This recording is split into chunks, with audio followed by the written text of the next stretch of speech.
Hi welcome back to ನೇತ್ರ Ranganath blogs. ಇವತ್ತು ನಾವು ಗ್ರೀನ್ ಚಿಲ್ಲಿ ಚಿಕನ್ ಮಾಡೋಣ ಬನ್ನಿ. ಈಸಿಯಾಗಿತ್ತು, ತುಂಬ ಟೇಸ್ಟಿಯಾಗಿತ್ತು. 2 kg ಚಿಕನ್ ತೊಗೊಂಡಿದ್ದೀನಿ. ಇಲ್ಲಿ ಚಿಕನ್ನ ಕ್ಲೀನಾಗಿ ವಾಶ್ ಮಾಡ್ಕೋಬೇಕು. ವಾಶ್ ಮಾಡ್ಕೊಂಡ್ಮೇಲೆ ಒಂದು ಪಾತ್ರೆ ಇಟ್ಕೊಳ್ಳಿ. ಪಾತ್ರೆಗೆ 4 ಸ್ಪೂನ್ ಎಣ್ಣೆ ಹಾಕ್ಕೊಂಡು, ಎಣ್ಣೆ ಕಾದ್ಮೇಲೆ ಒಂದು ದೊಡ್ಡ ಸೈಜ್ ಈರುಳ್ಳಿನ ಹಾಫ್ ಕಟ್ ಮಾಡಿಕೊಂಡು ನಾನು ಇಲ್ಲಿ ಹಾಕ್ಕೊತಿದ್ದೀನಿ. ನೋಡಿ, ಈ ಥರ ಹಾಕ್ಕೊಂಡು ಚಿಕ್ಕದಾಗಿ ಕಟ್ ಮಾಡ್ಕೋಬಾರ್ದು, ಸ್ಲೈಸಾಗಿ ಕಟ್ ಮಾಡ್ಕೊಳ್ಳಿ. ತುಂಬ ಚೆನ್ನಾಗಿರುತ್ತೆ ಟೇಸ್ಟು. ಒಬ್ಬರೊಬ್ರು ಒಂದೊಂದು ಥರ ಕಟ್ ಮಾಡ್ತಾರೆ, ನಾನು ಸ್ಲೈಸಾಗಿ ಕಟ್ ಮಾಡಿದ್ದೀನಿ. ಕಟ್ ಮಾಡ್ಕೊಂಡ್ಮೇಲೆ ಈ ಥರ ಫ್ರೈ ಆಗಬೇಕು. ಫ್ರೈ ಆದಮೇಲೆ ತೊಳೆದು ಇಟ್ಕೊಂಡಿರೋ ಚಿಕನ್ನ ಹಾಕ್ಕೊಳ್ಳಿ. ಎಲ್ಲ ಚಿಕನ್ನ ನಾನು ಅರಿಶಿನ ಹಾಕಿ ವಾಶ್ ಮಾಡಿ ಇಟ್ಕೊಂಡಿದ್ದೆ, ಅದನ್ನು ಹಾಕ್ತಾಯಿದ್ದೀನಿ. ಚಿಕನ್ ಹಾಕಿದ್ಮೇಲೆ 2 ನಿಮಿಷ ಫ್ರೈ ಮಾಡ್ಕೊಳ್ಳಿ.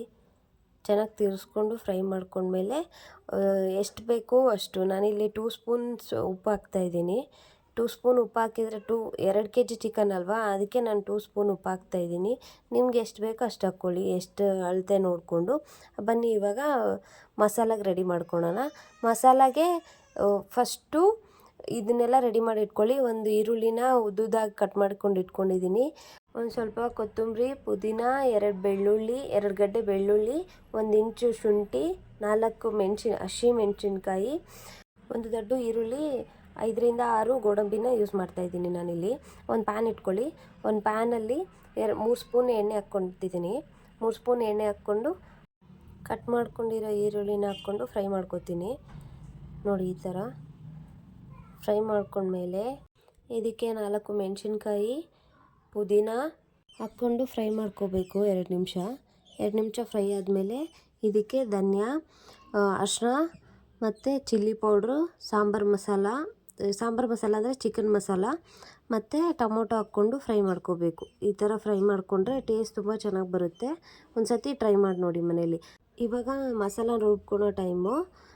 ನಾನಿಲ್ಲಿ ಒಂದು ಜಾರ್ ತೊಗೊಂಡು ಕಸ್ತೂರಿ ಮೇಥಿ, ಮೆಣಸು, 4 ಲವಂಗ, 1 ಏಲಕ್ಕಿ ಹಾಕ್ಕೊಂಡಿದ್ದೀನಿ.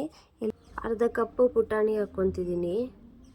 ನೋಡಿ, ಪುಟಾಣಿ ಆದಮೇಲೆ ಕೊತ್ತಂಬರಿ, 1 ಇಂಚು ಏನು ಮಸಾಲ ರೆಡಿ ಮಾಡ್ಕೊಂಡಿದ್ದೀವಲ್ವ, 1 ಇಂಚು ಶುಂಠಿ, ಗೋಡಂಬಿ ಮತ್ತು ಬೆಳ್ಳುಳ್ಳಿನ ಹಾಕ್ಕೊಂಡು ಮಿಕ್ಸಿ ಮಾಡ್ಕೊತೀನಿ.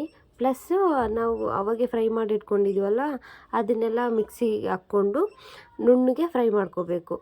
ನೋಡಿ, ಈ ಥರ ನುಣ್ಣಗೆ ಫ್ರೈ ಮಾಡಿಕೊಂಡ್ರೆ ತುಂಬ ಚೆನ್ನಾಗಿ ಬರುತ್ತೆ.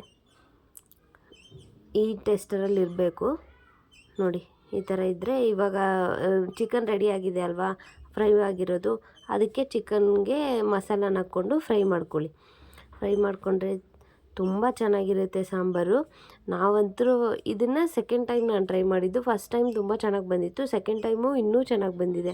ನೋಡಿ, ಮುದ್ದೆ ಜೊತೆ, ರೈಸ್ ಜೊತೆ ಎಲ್ಲ ತುಂಬ ಚೆನ್ನಾಗಿತ್ತು. ಪ್ಲೀಸ್ ನನ್ನ ಚಾನಲ್ನ ಸಬ್ಸ್ಕ್ರೈಬ್ ಮಾಡ್ಕೊಳ್ಳಿ. Thank you for watching.